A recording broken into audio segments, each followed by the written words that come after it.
Aqui é o professor Gustavo Uchoas Guimarães, professor de História.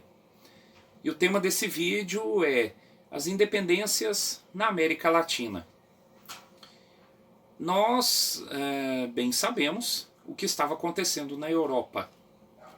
Né? O crescimento do pensamento iluminista, a crise no sistema absolutista, nesse contexto aí a Revolução Francesa, e na virada do século XVIII para o XIX, temos aí um grande fenômeno na história europeia, que foi o Napoleão Bonaparte, general do exército francês, depois aí, autocoroado imperador francês, e que em 1807 invade a Espanha. A Espanha já vinha numa crise antiga, já desde que perdera o seu poderio aí diante dos ingleses. E aí vamos até lembrar 1588, a derrota espanhola em batalha naval para os ingleses, a derrota da chamada Invencível Armada, que era uma frota espanhola.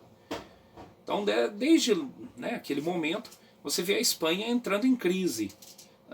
Uma crise econômica, uma crise política, crise comercial.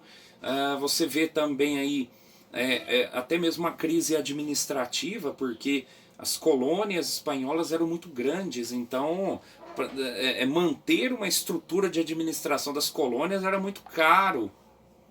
E começaram a ter revoltas. Então você vê aí o caso mais famoso, por exemplo, em 1780, a revolta de José Gabriel Condorcanqui, mais conhecido como Tupac Amaru. Era um indígena do povo Inca e que comanda uma revolta. Não deu certo a revolta, a revolta foi derrotada, Tupac Amaru foi morto, mas aquilo ali jogou a semente. Ora, se eles fizeram, nós podemos fazer também. Pode não ter dado certo, mas o nosso talvez dê.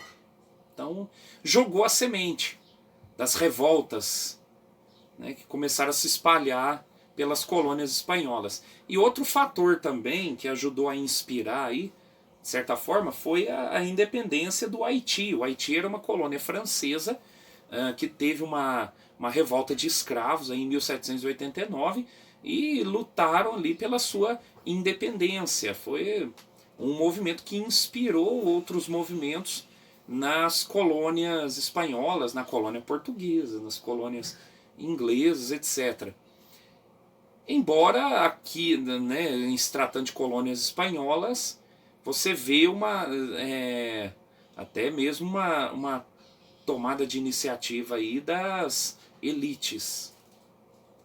E aí é importante refletir nessas revoltas nas colônias espanholas, que gerou as independências, até que ponto realmente o povo participou. Porque havia uma inspiração em ideais iluministas contra a colonização, mas também havia aquela ideia de que talvez o povo não fosse tão capacitado assim para participar da política. Alguns líderes defendiam uma maior participação popular, outros não. E vamos ver isso nos movimentos de independência, ali já no século XIX, quando, a partir digamos assim, da fraqueza espanhola, qual seria essa fraqueza? Agora a Espanha estava ocupada combatendo Napoleão, então as colônias viram ali o momento. E aí você tem, por exemplo, o movimento no México em 1810, liderado aí pelo padre Morelos. Depois outros movimentos se espalhando pela América Latina. Você tem aí nas décadas de 1810 e 1820 um processo intenso de independências. Aqui cabe lembrar daqueles que foram chamados até de libertadores da América, um apelido aí para esse grupo de líderes.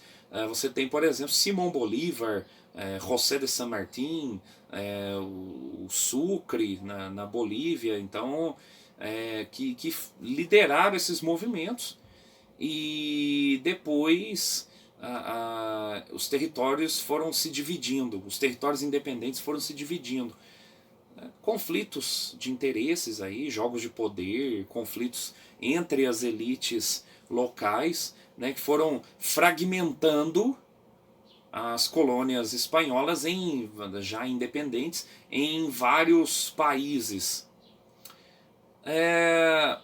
E aqui, né, nós temos aí um panorama dessa questão, né, das independências na América Latina, que são importantes de serem estudadas até como um parâmetro para a gente poder comparar com a independência do Brasil, poder, né, refletir aí sobre a abertura à participação do povo, a atuação das elites, principalmente rurais, aí, no processo todo. Próximo vídeo teremos mais, aí abordaremos outras questões referentes aos processos de independência no continente americano. Muito obrigado.